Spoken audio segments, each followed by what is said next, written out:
I will get started. Good morning, everyone. Welcome to the Department of Children and Families sponsored webinar on serving lesbian, gay, bisexual, transgender, and queer or LGBTQ youth. This webinar is one in a series focused on serving LGBTQ victims and survivors of intimate partner violence. In spring of 2015, so just a year ago, we offered 3 webinars covering LGBTQ terminology and basics of LGBTQ intimate partner violence, also ways to be inclusive and welcoming to LGBTQ people in your agency, and developing inclusive policies. All 3 of those webinars are available on the End Domestic Abuse Wisconsin site under Events and then Recorded Webinars. My name is Molly Herman, and I'm a consultant with Humble Pie Consulting. I'm also currently one of the co-chairs of the statewide LGBTQ Intimate Partner Violence Committee, which is supported by End Domestic Abuse Wisconsin and the Wisconsin Coalition Against Sexual Assault. This is a convenient place to tell people about that committee and let you know that if you're interested in delving further into these issues and assisting us with trainings and raising awareness in the community, et cetera, that committee is one that's open to folks that want to join and meets 4 times a year. And you can find out more by contacting either WCASA or End Abuse Wisconsin.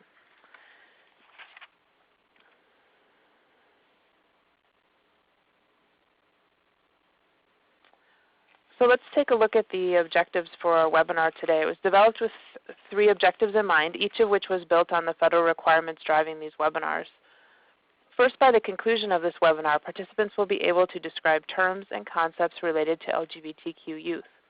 It's important to note that these terms build on those covered in the first webinar from 2015 entitled LGBTQ 101, Terminology, Concepts, and LGBTQ Intimate Partner Violence.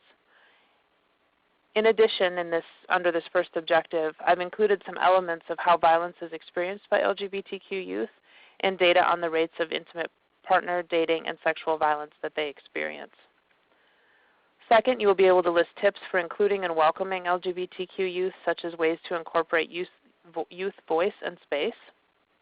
And finally, we'll briefly address the types of policies your agency should develop or update to protect and support LGBTQ youth. So again, please note that everything we're talking about today builds on the 3 webinars from before, and many of you have probably already viewed those or viewed them as a group in the past.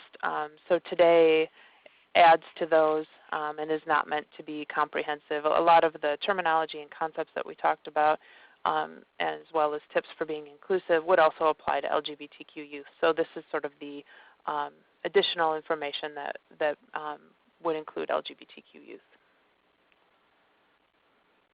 So one thing that we wanted to be sure, speaking of those last webinars, to be sure that everyone has available to them is a good background on some of the terminology and concepts. And so what we thought we would do is just do a really quick review. It's also a chance for you to raise your hand, which is one of the ways to get the webinar slightly more interactive. So what we've done is just thrown out a few more questions about the terminology that was covered in that first webinar last year. And so I think the way this will work, and we're trying this out as well, so bear with us as we try it, is that if you feel like you could answer this question, and of course you're on your honor, you would raise your hand and then we'll show what the answer is, and we're just going to do a few of these. So the first one is, how do I know what term to use for LGBTQ people? So the best term to use is the one they provide and give you permission to use. And a way to do that, if you don't know or if they haven't provided the term, is to simply ask and say, I want to make sure that I'm using a term that you're comfortable with and that's respectful for you. What would you like me to use when I talk about your partner or when I talk about your sexual orientation or your gender identity? So great, let's try another one. So the next one is, what does LGBTQ stand for? So pretend you're standing up for a presentation, someone asks you this, how many of you feel comfortable answering that question? Great, let's take a look at the answer. So lesbian, gay, bisexual, transgender, or queer, and then of course the follow-up question is, could we figure out how to define all of those? And all the answers to those can be found in that first webinar. This is also a great place to remind folks that there's a frequently asked questions resource available, and we'll mention it again at the end, but it will be posted, if it's not already, it will be posted right where you would find these webinars as well, but I will double check and we'll talk about that at the end. But if you ever have questions about terminology, there are a number of ways to find out more. So let's try another one. So this one is, what is the difference between sex and gender? So how many people feel comfortable answering that question? And if you do, click on the hand raise option on the left. Short answer, sex relates to physical and biological identifiers. Gender relates to the way someone identifies or expresses themselves. And those often get confused for folks, and one thing that makes that challenging is they're often used interchangeably on forms. So sometimes when we're asking somebody's sex, the question on a form might say gender, and so you might get questions about that or what you mean by those questions if you have them on your forms. All right, I think there are two more of these. So here's a somewhat new term. What does cisgender mean? How many folks feel like they could answer that? Hopefully this is low pressure because you're raising your hands and then I'm providing the answer. So how many? So cisgender is when a person identifies their gender identity now with the sex that they were assigned at birth. So baby comes out, doctor says that's boy, person grows up, and they say, I identify as male, I identify as boy, or identify as male. It's kind of a parallel term to the word transgender, and it helps us avoid saying things like non-transgender, but instead provides a word that stands on its own. All right, one more of these. What is heterosexism? So raise your hand if you think you could define that or offer an example maybe. Here's a quick definition. Heterosexism is the belief that everyone is heterosexual and that this is the normal or right way to be. So really quick example of this. I was on the phone with a service provider once, and I said, I think I'm going to have to think about this and call you back. And they said, do you want to talk to your husband about it? So that would be a perfect example of someone assuming that I was going to think and talk with a male partner. So, all right, you all are can sit back and relax and not worry about hand raising for a little bit, unless you have a question, of course. So, all right, let's dig into that first objective. So I'm going to talk a little bit about data that we know related to lesbian, gay, and bisexual youth and violence. And it's important to note that the T and the Q are missing from the acronym on the slide. One limitation of this data is that it's not inclusive of transgender youth, which doesn't mean that transgender youth are not in the data. It means that excuse me, that folks that were asked to identify or asked how they identified were not given transgender as an option. So in other words, statistically there are transgender folks in this data, but we can't pull out the experiences of transgender young people. So that's why it's titled this way. So that's intentional. Both data sources that we're going to look at are considering how to collect data on transgender people in the future. So that is great progress. So first let's look at the Wisconsin Youth Risk Behavior Survey, or YRBS. The most recent data available is from 2013. This is a survey that's conducted in schools, so it's usually 9th or 10th graders.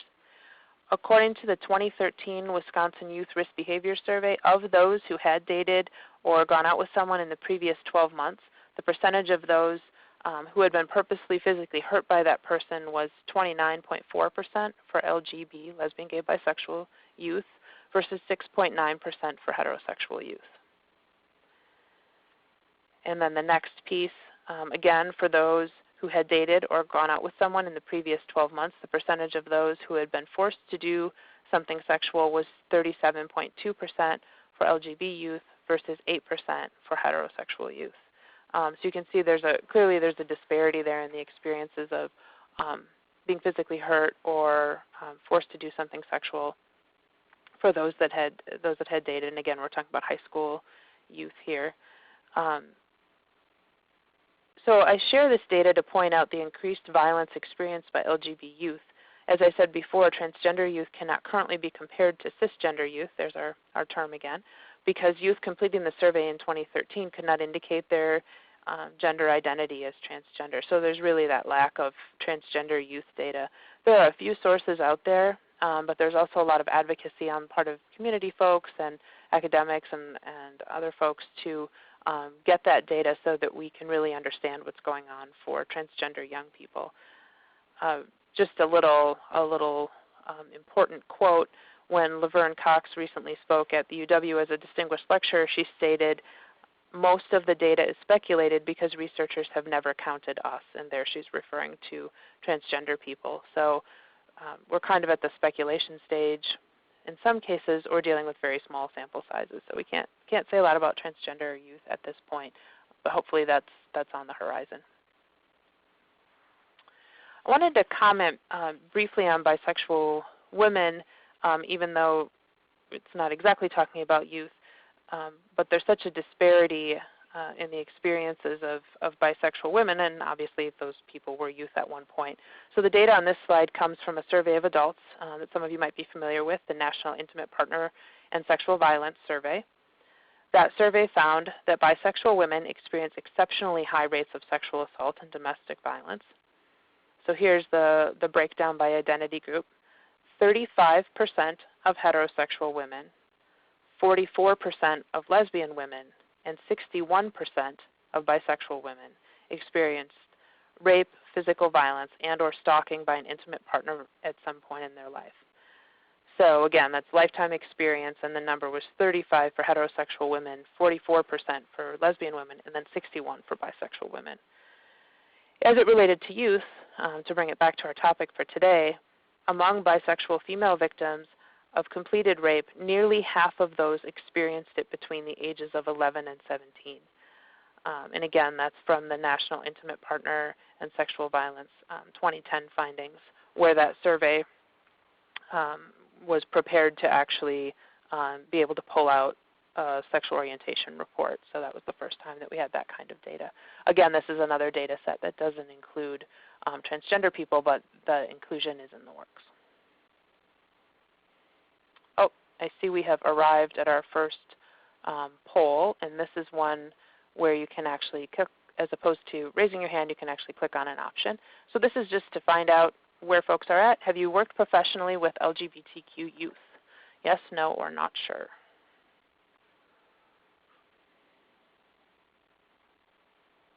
So there you can see pretty good split between yes and no. So a little under half have said yes, you've worked professionally with LGBTQ youth that you know of, and a little over half then have said no, you have not. So that just gives us a sense. I'm glad we're able to do this webinar that hopefully can increase folks' understanding and just feeling more comfortable and ready working with LGBTQ youth. All right, so we're going to get back to some of the terminology and concepts, and again, this will build on the similarly named webinar from last year. And this will lean, much like that webinar did, this will lean more toward concepts rather than specific terms or slang. Usually when I'm presenting on these issues, I stick to that approach because it's an attempt to increase awareness of bigger concepts versus words that might be here today or gone tomorrow. I am convinced that if I included a couple of slang words here, that they would be outdated the next time somebody watched the webinar. So instead, trying to get kind of our heads around those larger concepts that might be out there for LGBTQ youth, and then knowing that we're probably not able to keep up with the slang, and that when someone uses a word that we're unsure of, it's a great opportunity to use some good asking and finding out what they mean or what that means for them, which will probably get us a better answer anyway. All right, so let's take a look at some of those larger concepts related to gender. And again, one tip with this is we're going to look at a few words first or terms that relate to gender and then gender identity. And these terms are not only used by youth. As I was looking at the preparation from the previous webinar, I noticed that a few things were missing and that some of them at least kind of lean towards a little bit younger population. So those are the ones that we're going to look at here. The first one is gender nonconforming. So appearing and behaving in ways not considered typical for one's sex assigned at birth. This one is a more clinical term. Although some people might refer to themselves as gender nonconforming, it's not heard as much as a label or identity for oneself. It's often used in education, so it might be used for younger people, or people might talk about gender nonconforming youth or behaviors for particularly elementary age youth in particular. It's, like I said, less likely than some of the others to be used by a person about themselves. It is an umbrella term, so it captures behavior, appearance, and expressions around gender. It may include transgender people, yet not all gender nonconforming people identify as transgender or go on to identify as transgender. Certainly there, for those that have young people in their lives, you might be thinking there's a lot of ways that someone could be gender nonconforming, and that doesn't indicate that they are currently or going to in the future identify as transgender. The next term is gender fluid. This is a term that's often used for and by young people to reflect the changing nature of identity. It's a wider, more flexible range of gender expression with interests and behaviors that may even change from day to day. It can include different identities for different circumstances or around certain people. That may have to do with how safe a person feels expressing their gender. It could also just be a sense of experiencing different identities at different times. Gender fluid people might say that they don't feel confined by restrictive boundaries of stereotypical expectations of women and men or girls and boys. For some people, the gender fluidity might extend beyond behavior and interests and actually serves to specifically define their gender identity. So a young person, and I've certainly heard young people say, I identify as gender fluid. So they might actually use that name for their own identity. In other words, a person might feel that they're more female on some days and more male on others, and they might possibly feel that neither term describes themselves accurately. So their identity might be seen as being gender fluid. Okay, one more term that we'll cover that kind of falls into that gender definition is genderqueer. This is to embrace the fluidity of gender expression that's not limiting or limited to a gender binary. It's an inclusive term, and again, it includes that word queer that we covered in the previous webinar and that we know has some historically negative connotation, but also has been reclaimed by some folks and is seen as a very positive and inclusive word. So sometimes it is used, the word queer is used to apply to gender identity or sexual orientation. In other words, it's a gender identity not on the binary of male or female. So a person, again, may claim that as their identity and say, I identify as genderqueer. Like other terms in this section, people who self-identify as genderqueer may or may not also identify themselves as transgender. So you can see with all of these terms, we're not offering kind of very concrete, very specific, this is how you'll know somebody identifies this way, because these are terms that people would potentially claim for themselves, and also that you would want to have them define if you didn't sort of understand what they were talking about. And then I just included a reference. Some of these definitions were informed by the website that you see there. All right, let's move on to some words that have to do with orientation. The first one is asexual. This is a sexual orientation umbrella term for a person who does not experience sexual attraction. I had a few folks review this for me and provide some input to make sure that the terms were inclusive and complete. And one of the things that is important for folks who identify as asexual is a reminder that being asexual does not mean a person does not have any sexual desires at all. The next one, pansexual. This differs, so let me read the definition first. A sexual orientation term for being attracted to many, any, or all genders. This differs from bisexual, where people are attracted to same or other genders. It's important to note, and again, this was input from the great folks that helped review the webinar for me. It's important to note that being bisexual does not mean someone is transphobic or not inclusive or doesn't like transgender people. In other words, if a person says they're attracted to both males and females, that doesn't mean that they are being exclusive or that they don't like trans people in general. Some pansexual people have said that their attraction is not based on gender assignment or expression. So in other words, when they're finding themselves attracted to someone, it's not because of the gender that person was assigned or how they appear. So the best way to understand a person's sexual orientation, and this is that reminder there, is to ask them with respect. And so a way to do that is to say, you said you identify as pansexual. What does that mean to you? Or what are you trying to tell me about yourself, or what do you want me to know about you?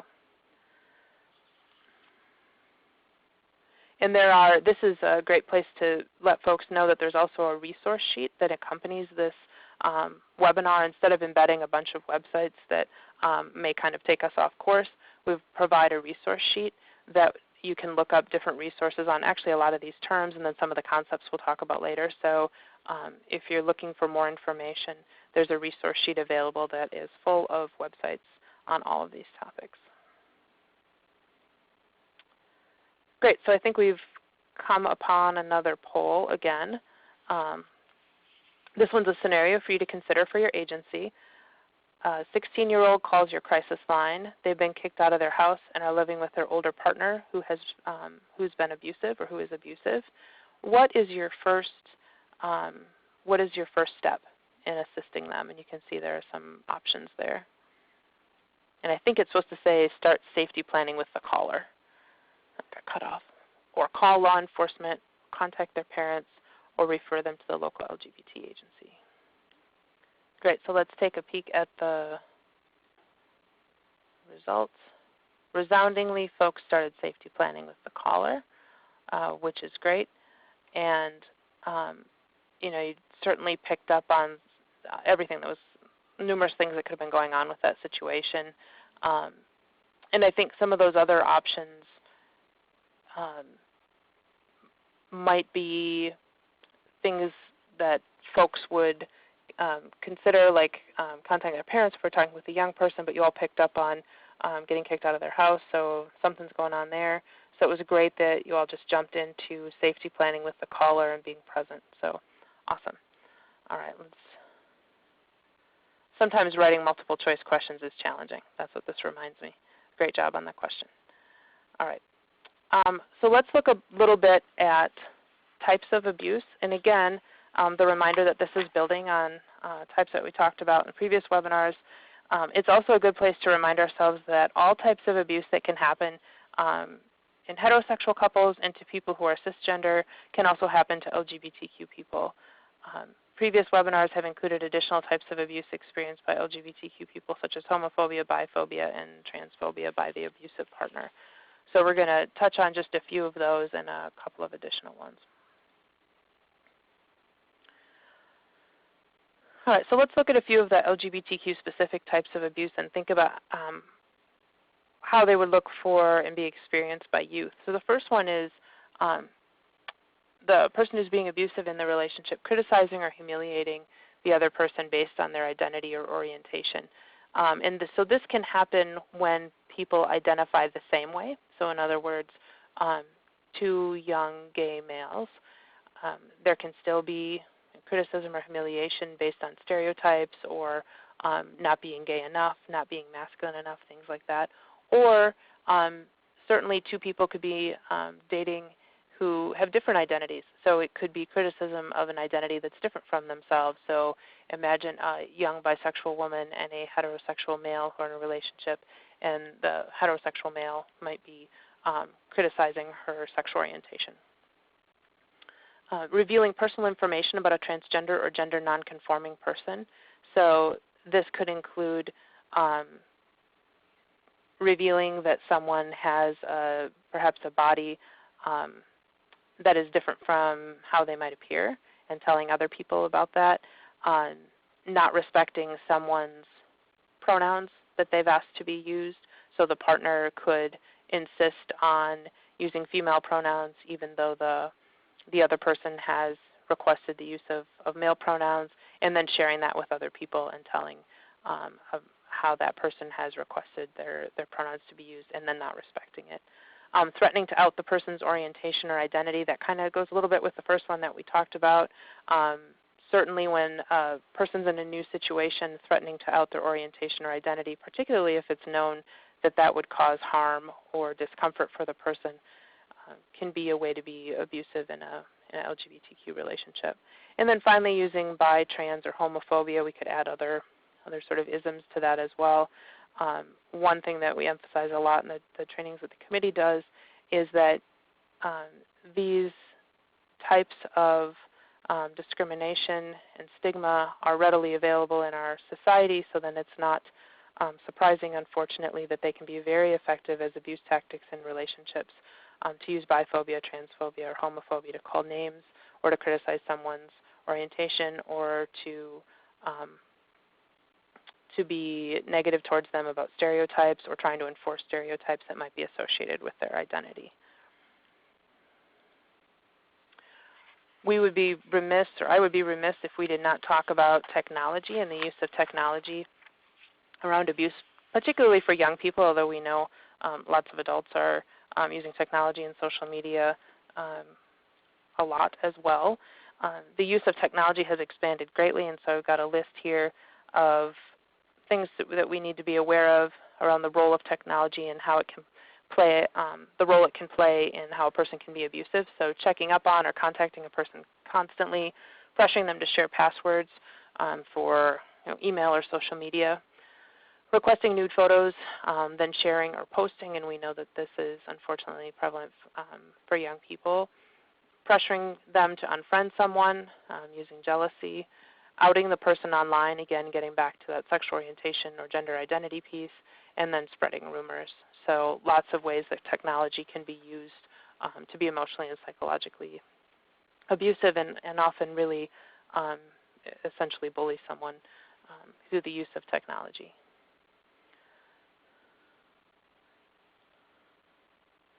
All right, so next, so kind of labeled the specific considerations for lack of a better term, but looking at that intersection of what might be going on for LGBTQ youth who are also in an abusive relationship.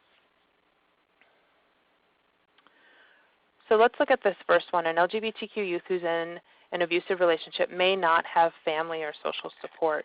So they may not feel like because of their identities, anyone will help them cope with the abuse or help with leaving an abusive relationship if they decide to. We know that LGB young adults who reported higher levels of family rejection during adolescence were 8.4 times more likely to report having attempted suicide, 5.9 times more likely to report high levels of depression, and then about 3 times more likely to use illegal drugs, and about 3 times more likely to report having engaged in unprotected sexual intercourse. So we know that family rejection is a huge factor in other health issues for LGBTQ young people, and so they might have a lot of struggles going on based on that family rejection, and then not have that safety net or that support to turn to when they're experiencing abuse in their relationship. And for that matter, might not have acceptance of being in a relationship to begin with if they're LGBTQ young people. The next one, fear of losing independence from their parents when their parents learn of the abuse. So it may be that a young person is somewhat independent from their parents, spending time with a partner or even staying with a partner or a partner's family, and they might fear losing that independence if they talk about the abuse or if they leave the relationship. If they are living out of their home, they may know that they are not welcome to go back as well. So that can be a struggle. And then finally, not having many LGBTQ role models specifically who are in relationships, so not having positive role models of adult versions of themselves, so not knowing LGBTQ adults who are in positive relationships, so not, or not knowing them at all, but certainly not having that healthy relationships modeled in people who look and identify like them. So next, let's look at some fears that LGBTQ youth might have when they're in an abusive relationship. First are attempts to justify homophobia, biphobia, and transphobia, particularly on the part of family, friends, or support systems. So just to kind of decode what that might look like is they may know that what they will hear from an unsupportive parent or friend or family member is that's what you get for being, fill in the blank, bisexual, gay, lesbian, transgender, etc. And that talking about the abusive relationship might have kind of a backlash effect where the person that we would hope would be supportive might use homophobia, biphobia, or transphobia to justify their rejection. They might fear that others will downplay the violence occurring to them. Sometimes that can happen because the violence might not be taken seriously if it's between two young men or two young women, and so others might not see that as abusive, including people in their own community might not take that as seriously as they might some other types of couples. Shame and stigma about being abused, you all are certainly familiar with that, but if they're already experiencing shame and stigma based on rejection from their family or friends, this is additional experience of that. Adults not validating their relationship, so again, referring back to adults in their lives who were not supportive and did not validate their relationship, they may then wonder whether other adults that they would tell about the abuse would validate that that was a valid relationship to begin with, which would then in turn might make them question whether the abuse part would be validated as well. Criticism of their behaviors. I always think of this one particularly for young men who might face a lot of stigma for being sexually active with other young males, and so they know that, and they might be then hesitant to report that that relationship has become abusive if they know there's already stigma surrounding that relationship to begin with. Victim blaming, so that one kind of goes without saying, but they might get that kind of victim blaming that sounds like, this happened to you because you're transgender or because you don't look like a boy, or whatever kind of feedback they might be getting from unsupportive people in their lives. And then finally, they might fear re-traumatization by law enforcement based on a historical relationship between this population, particularly if we're talking about youth of color, but LGBTQ youth or LGBTQ youth of color as well, between this population and law enforcement. So not trusting that law enforcement would handle it well, particularly if they or other members of their community have had a negative relationship.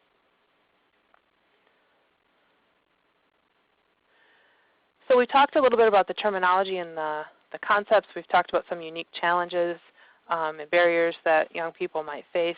Let's look at some ways to be welcoming and inclusive to these young people. So the first one is to be proactive, and so sometimes it's hard to get out ahead of serving a population, but it sounded like some folks had not had professional experience working with LGBTQ youth, so there's always time to be proactive and to think ahead, to thinking about how to serve youth before they're there and engaging them in this thinking. So it's really important to think about ways that you can include young people, and if you're serving other young people already, you've probably had the experience of hopefully trying to incorporate them and their thoughts and input into how to create services for them. So having youth-guided space creation, so that means for logos and marketing, outreach strategies, et cetera. One of the questions we get a lot when we do provider training around serving LGBTQ adults is, where do we go? How do we find people? The best way to figure that out is to ask people in your community where to go and where to find people. So the same would apply here for young people as well. There are some great resources on the resource sheet that I mentioned, some specific kind of step-by-step instructions on how to have youth-guided space and how to include them in that creation. The next one, establishing an organizational culture that allows people to live their lives. And the person that added this when I had the webinar reviewed said, for example, asking clients their gender pronouns and then actually using them. So making that a common practice across your organization for all clients, so that there aren't just kind of special ways or specific ways that you talk when you're interacting with LGBTQ people, but making that a common practice across the board, because we don't always know, of course, what pronouns someone might use just based on how they look or how they identify to us. Incorporating young people in marketing, and this could look a few ways. This could be having them review things like websites, brochures, etc. And also the importance of not using stock photos, but actually using photos, obviously with permission of real youth, maybe youth that have participated in events, etc. I know one of the challenges just in preparing this webinar that I'm sure folks have thought through before is how to provide some images that you have permission for that doesn't re-stigmatize people. So that can be kind of a challenge, but certainly young people can have input on how that would look and how the imagery could be inclusive without being stigmatizing. And then finally holding a youth-only event. And I know this isn't within the realm of all agencies, but kind of opening doors, literally or figuratively, to having youth-only events so that young people can feel more welcome at your agency, understand more about your services, etc. And then one that I think didn't end up on here, but holding a youth-only space at certain times, dates, or locations, so having a drop-in group, for example, that's only for youth so that they can feel really comfortable talking about their issues and know that they're going to be amongst their peers. So, and again, that obviously would vary depending on, you wouldn't do that with victim-specific, but just with youth talking about these issues. Let's see, the next one, ways to be inclusive through your forms and documents. A few here that are really important. One is relationship status, allowing people to identify in multiple ways. Just including marital status won't necessarily be applicable to young people, obviously, so including dating or in a relationship as a possibility. Being broad and inclusive about housing options, so recognizing that young people, just because they're underage doesn't mean that they're necessarily living with their parents, but might be living in unstable housing, obviously be homeless, or might be living in another supportive household but not be living with their parents. And then gender identity and sexual orientation, I think we covered these in the previous webinars, but it's just a reminder to have inclusive terms and also to include a blank space for folks to be able to write in what their gender identity or sexual orientation is. And then it's a great reminder that you can ask questions if you don't understand the term that they're using. There's also an opportunity here to include youth review, so having youth review your intakes or fill them out and then give some feedback on them to let you know whether they're youth friendly. So it's a great way to include some kind of advocacy on their part. So looking at services, just a few categories for how you can be more welcoming and inclusive in services. Being informative, but also being really upfront about any mandated reporting policy in a youth-friendly way. So letting them know that the reason that you're telling them about mandated reporting is to protect and respect them, and so that they know exactly what to expect. And there are some great resources out there for how to navigate what is sometimes uncomfortable and can be complicated as well. Certainly, I think one resource that might not have made it on the resource sheet that I have available really clearly lays out mandated reporting. So if folks have questions about how to do that or how to talk to youth about that, my email's at the end, and I have a couple sources that might not be on the sheet. The next one is respect, being very mindful about language towards their relationships. I think oftentimes when we're talking about adults talking to young people, it can be easy to talk about their relationships in a way that might kind of downplay them or not take them seriously, and that can be kind of subconscious. So just making sure that we're respecting their relationships that are current to them and important, even though sometimes adults might see them as just dating relationships. And then inquiring about and following through with recognition of identities. So making sure that we're using the name that somebody wants to use, the pronouns that they want to use. Can also ask how they refer to their partner. If the partner's not there, knowing what pronouns that person uses or how they speak about them. Do they call them their boyfriend? Do they call them their partner, etc. And then recognize, validating the method that youth use to communicate. This goes back to that piece we talked about with technology. So if their world and relationship is about social media, we can't pretend that using it to connect to one another is bad. So just recognizing where they're at and that that's a valid and common communication method to use, texting and social media to talk to each other. And then finally, noticing and showing care and compassion about the level of acceptance or rejection that they might experience with their parents and families. And so even in more liberal communities, there are still families that aren't accepting or might be having some of those rejecting behaviors. And there also might be communities that surprise us where there's supportive parents. So just knowing about how much acceptance or rejection they're experiencing in their support systems so that we're able to help them get support, particularly if they're in an abusive relationship.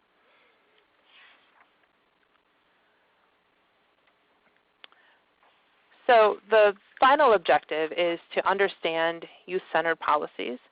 So I'm going to touch on that briefly. So first, looking at youth-centered policies. So mandatory reporting I mentioned briefly in the last section. So really here it's in a youth-friendly way, offering other options if they want to talk to someone who's not a mandated reporter, reminding them exactly what needs to be reported and who needs to do that. There are some techniques like kind of gently stopping someone if you see a conversation coming that you think might need to be reported, particularly when we're talking about dating relationships. Making sure that youth have the power to decide what they're going to disclose or not, and that they're really clear about what happens when they do report. So know and this is an opportunity for me to turn it back to your agency, know your agency's policies and be able to explain them to teens in a way that shows that you're protecting them and respecting them as well. Exploring housing and other services for males and transgender people. So if you're working in a facility that currently does not offer all of your services for all the people that might be within LGBTQ communities, knowing what some other services are and being really upfront with folks. I always think it's better to say, here's the services that might not be available and here's what we can offer instead, or we might be able to work with you instead, rather than worrying that people might be turned off by that. I think it's important to be upfront and say, here's some services that might look a little bit different for males or might look different for transgender people. And it's also a great reminder to keep working on getting services to be more inclusive. And then finally, looking at any policies that you might have that currently exclude minors. So find out why they exist and how they can be either changed or considered for people who are under 18 who are victims or survivors of intimate partner violence. What can you still offer people? Again, how could policies be made more inclusive?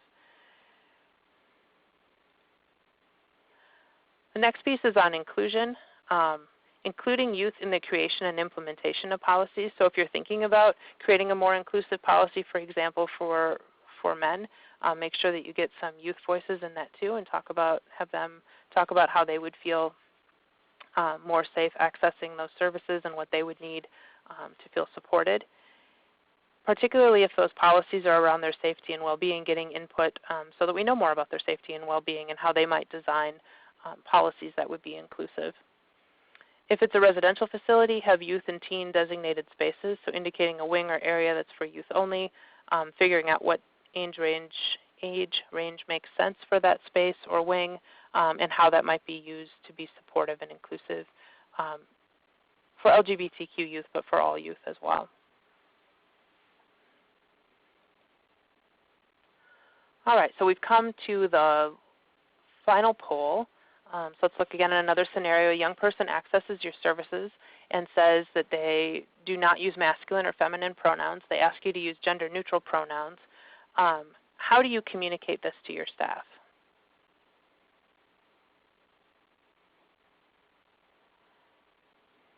And these responses really, I think, speak to different comfort levels with talking about gender-neutral pronouns, and that is okay. So wherever people feel comfortable with addressing this. So mostly people said ask them what they want you to do, which is great, being centered on the person. Some people offered telling people individually, and that can work as well. The only caveat is circling that back, of course, to the young person, asking their permission. And then they may be very supportive of that option as well, and saying, yes, you can tell this person who needs to know, for example. Probably stay away from the first one, sending an email with the person's pronouns. Sometimes folks want a little more personal interaction, and that may be something that gets way too broad for the young person that feels like they've been exposed. So I think either of those other two with the young person's permission would probably work just fine. So let's look a little bit at youth-specific IPV resources, and specifically it should say LGBTQ youth. One great resource that you might already be familiar with is Love is Respect, and I just grabbed a little image here from specifically their LGBTQ section. So you may or may not know that they have specific information aimed at LGBTQ youth. And so there's a healthy relationships section. This is really, for those that aren't familiar, the website's really well written. It's attractive, hopefully attractive to youth as well. And I know that their online chat has been tested by folks that are thinking about and working with LGBTQ youth to make sure that they're really inclusive and supportive of LGBTQ young people, and it's gone very well for folks that have asked questions on behalf of LGBTQ young people, and just to kind of see how the folks that are running the site and the agency, how they answer those questions, and they've done a really good job. So I feel confident that they're doing a good job of serving LGBTQ young people and young people on the whole. And so I just posted their website there, and then there's the orange piece there shows how you can chat online. So it's a great resource to distribute to young people as well. The next one is a couple of resources from Diverse and Resilient, which is a statewide LGBTQ health organization. So they have a Room to Be Safe website, which hopefully folks are familiar with. I think I mentioned it in some of the previous webinars, so I just included a picture here of their youth portal, which is a somewhat recent development, and you get to that by the /youth addition to their web address. So Room to Be Safe itself is a statewide initiative designed to educate about healthy and unhealthy relationships in LGBT communities in Wisconsin. We know that LGBT young people are at a higher risk of relationship and dating violence than their heterosexual peers. So Diverse and Resilient offers a Safe Dates curriculum, so I just highlighted that.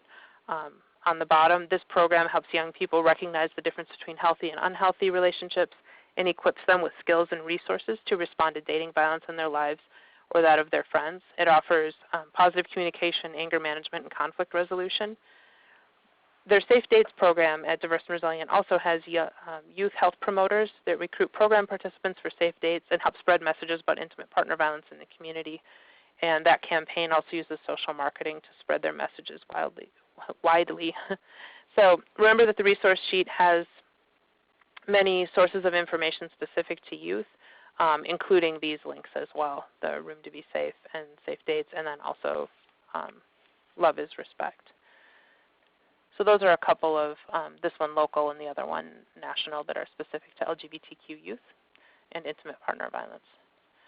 So I briefly, and I won't read all of these, but I briefly wanted to remind folks of the federal funding requirements out of which these webinars grew, and that these trainings help agencies comply with the federal requirement to promote access and inclusion of LGBTQ people and develop non-discrimination, anti-harassment policies, and that was in response to the VAWA Act that added LGBTQ individuals to the list of underserved populations. And that means that agencies must take into consideration the needs of LGBTQ people and have policies in place that prohibit harassment and that include gender identity or expression and sexual orientation. And that these webinars are an attempt to help train staff members in some of these issues and also to prevent and respond to bullying and harassment in all forms. And there you see Sharon Lewandowski's contact information if you have questions about those requirements. And I think that's going to bring us to my contact information. So my email address is there. And I think at this time we have a few minutes left that we can open it up to questions. And Colleen will help me do the technical aspects of that. I think it is true that while this webinar is being recorded, that when they do the editing, they will not include the question and answer part so that folks can feel comfortable answering their questions. I did want to remind you all before we open it up to questions of just a couple of things. One is that FAQ document that has just frequently asked questions about LGBTQ folks in general, and then also the resource document that accompanies this webinar. And that's an effort to not include a whole bunch of websites embedded within the slides, but to have them all in one place. And then the last thing I wanted to do before we open it up is to just include, they're not on the slides, but just a few additional next steps that folks might pursue after that. So once staff have viewed all the required webinars, some follow-up activities include surveys of LGBTQ folks to measure progress on these issues, encouraging staff to attend LGBTQ events and committees, including the statewide LGBTQ committee that I mentioned, whole staff meetings and conversations around LGBTQ successes and challenges. So if folks would have an opportunity to share when they've interacted with LGBTQ youth and how that's gone or things that they learned, that'd be a great kind of professional development for staff. And then finally, our statewide committee does offer a free day-long training on LGBTQ intimate partner violence, and to find out more, you can contact End Abuse Wisconsin or Wisconsin Coalition Against Sexual Assault. All right, I think that was all of my off-script tips, and I'll turn it over to, I see Colleen, you're unmuted, in case folks have questions. Great, thanks. So just before we move on to the Q&A portion, I'm going to say that this does conclude the formal presentation. I want to thank everybody again for joining us today. And also thanks, Molly, for presenting another really great exploration of issues related to intimate partner violence in the lives of LGBTQ people. And I'll add one more reminder that this is the fourth in a series about these issues related to LGBTQ people and intimate partner violence. And the entire series is archived on the End Abuse website.